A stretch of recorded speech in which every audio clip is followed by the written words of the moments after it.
क्या आप भी एक संविदा एएनएम हैं? अगर आप भी एक संविदा एएनएम हैं तो वीडियो पूरा लास्ट तक जरूर देखिएगा, क्योंकि संविदा एएनएम को लेकर एक महत्वपूर्ण खबर है। ये 6 मुख्य मांगे अब इनकी सरकार पूरी कर सकती है। कौन कौन सी मांगे हैं मैं आपको पूरी लिस्ट दिखाऊंगा। एक बहुत ही महत्वपूर्ण अपडेट सामने निकलकर अभी अभी सरकार के द्वारा आई है। लोकसभा चुनाव 2024 का तोहफा सभी बहनों को अब मिलने जा रहा है। तो चलिए वीडियो को शुरू करते हैं और जानकारी आप तक पहुंचाते हैं कि 6 मुख्य मांगे एएनएम बहनों की क्या हैं। मंगलवार को परिवर्तन चौक पर उत्तर प्रदेश राज्य एएनएम कर्मचारी यूनियन के बैनर तले जुटी 2 दर्जन से अधिक एएनएम संविदा कर्मचारियों ने स्वास्थ्य भवन तक पैदल मार्च कर अपनी मांग रखी है।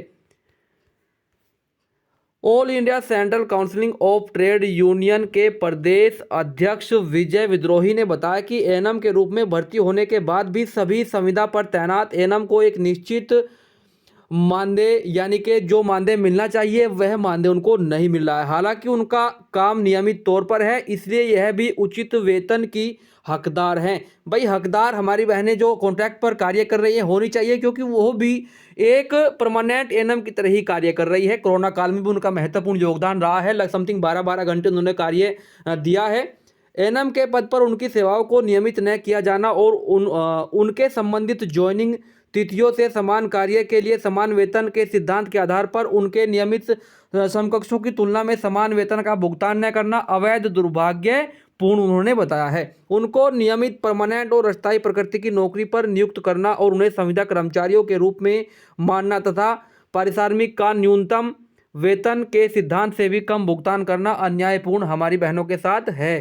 साथ ही भारत के संविधान के अनुच्छेद 14, 16 और 39D का उल्लंघन है और यह उनके श्रम का सरासर शोषण है। वे प्रारंभिक कार्यभार ग्रहण तिथि से एएनएम के पद पर नियमितकरण की हकदार हैं और प्रबंधन को उन्हें समान वेतन के सिद्धांत पर वेतन के पूरे अंतर के साथ नियुक्ति की तिथि से अब तक भुगतान प्राप्त करने की हकदार हैं। तो दोस्तों यहाँ पर मैं आपको जानकारी के लिए बता दूं, जो हमारी कॉन्ट्रैक्ट एएनएम है उनको मानदेय के तौर पर 12,000 रुपये समथिंग 128 के आसपास उनको दिया जा रहा है। 10,000 रुपये से 15,000 13,000 रुपये के बीच उनको मानदेय दिया जा रहा है, जो कि आज की महंगाई के टाइम में बहुत ज़्यादा कम है। अब आप देख लीजिए एक परमानेंट जो एएनएम है उसको मानदेय कितना दिया जा रहा है और कार्य दोनों का बराबर है।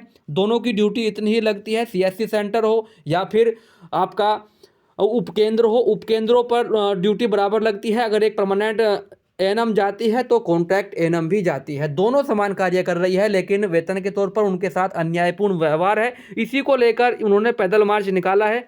ठीक है, स्वास्थ्य और जीवन बीमा किसी कर्मचारी का बुनियादी हक है, जिसके आच्छादित करना तो दूर ईएसआई तक की न्यूनतम सुविधा नहीं प्रदान की जा रही है। इसी प्रकार अन्य प्रचलित सुविधाओं से भी वंचित रखा जा रहा है। तो दोस्तों हमारी जो कॉन्ट्रैक्ट जो एएनएम है उनकी क्या मांगे हैं।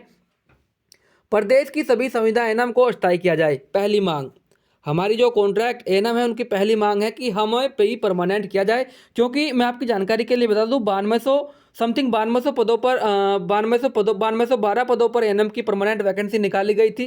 ठीक है, वो पहली बार ही उत्तर प्रदेश में पैट एग्जाम लिया गया था। जो हमारी बहनें हैं समथिंग 16,000 के आसपास थी उत्तर प्रदेश में कॉन्ट्रैक्ट पर जो कार्य कर रही हैं, उन्होंने कुछ बहनों ने पैट एग्जाम नहीं दिया था, जो इस भर्ती में सम्मिलित नहीं हो पाई। काफ़ी समय बाद भर्ती आई थी।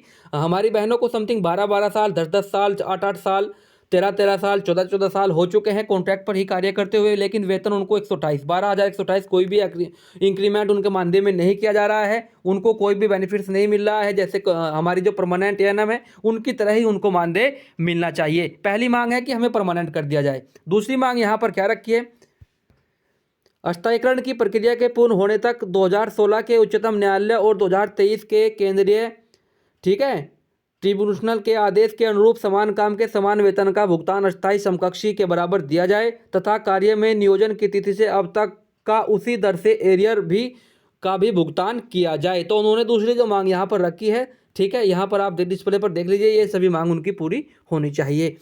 तीसरी मांग 10 लाख का स्वास्थ्य बीमा और 50 लाख का जीवन बीमा गारंटी किया जाए। चौथी मांग यहाँ पर क्या है, गृह जनपद में तैनाती और हस्तांतरण की सुविधा प्रदान की जाए। अब आप देख लीजिए हमारी जो बहनें हैं दूसरे जिलों में 300-300 किलोमीटर, 250-250 किलोमीटर, 500-500 किलोमीटर अन्य दूसरे जिलों में कार्य कर रही हैं और मानदेय उनको 12,000 प्लस।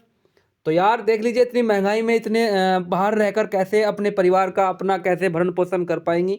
तो इसी को लेकर उन्होंने कहा है कि जो गृह जनपद में तैनाती और हस्तांतरण की सुविधा प्रदान की जाए, यानी कि ट्रांसफर पॉलिसी लागू की जाए। पांचवी यहाँ पर मांग उन्होंने रखी है, उच्चतम न्यायालय के आदेश के अनुपालन के क्रम में gender sensitisation committee urgent sexual, ठीक है, हैरेसमेंट का हर जिले में गठन किया जाए।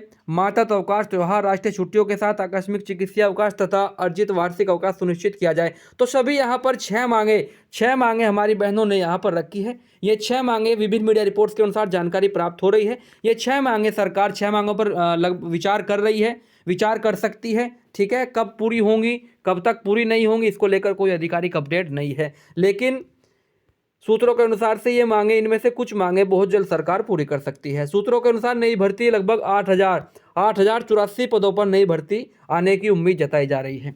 आगे की जो भी रणनीति होगी, जो भी लेटेस्ट अपडेट होगी, आपका भाई सबसे पहले आपको अपनी वीडियो के माध्यम से सूचित करेगा। ठीक है, आज की वीडियो में बस इतना ही। हमने आपको समझ जानकारी दी है। यह जानकारी हमें लखनऊ से प्राप्त हो रही है। लखनऊ में हमारी बहनों ने पैदल मार्च निकाला है और अपनी मांगे यहाँ पर रखी हैं। ठीक है, तो वीडियो कैसी लगी कमेंट बॉक्स में जाकर जरूर बताइए। अगर आपके मन में कोई सवाल है तो तब भी आप कमेंट बॉक्स में जाकर मुझे कर सकते हैं, क्योंकि हम आपके हर सवाल का जवाब देते हैं। हमारी वीडियो को लास्ट तक देखने के लिए आपका बहुत बहुत धन्यवाद।